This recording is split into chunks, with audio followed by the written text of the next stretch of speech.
the Reggae Boys are back in training camp, preparing for the final 2 Nations League B games against Antigua, Barbuda and Guyana on the 15th and 19th of this month. And it is expected that they will beat up these 2 little small teams and say bye-bye to League B. But I want to throw another spanner into the works this evening. And I want to say it from early so that the issues can be addressed or avoided before they get critical.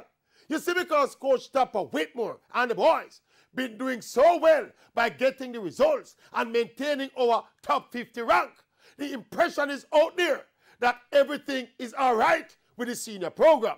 And heading into World Cup qualifying next year, it should be more of the same. Oh, Coach Whitmore has all the players he needs. And the B League has provided all the necessary practice games. So Tapper must just go into the World Cup qualifiers and work his magic.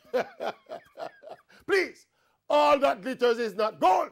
I'm a begging flash back to the only time Jamaica qualified for the World Cup in 1998.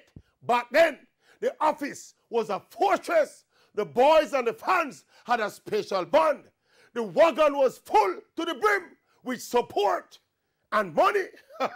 The team used to play practice game after practice game after practice game. So JFF and Jamaica, to make it happen again, please, me a begging you, give Coach Theodore Tapper Whitmore and the boys the support they need. Please and thanks.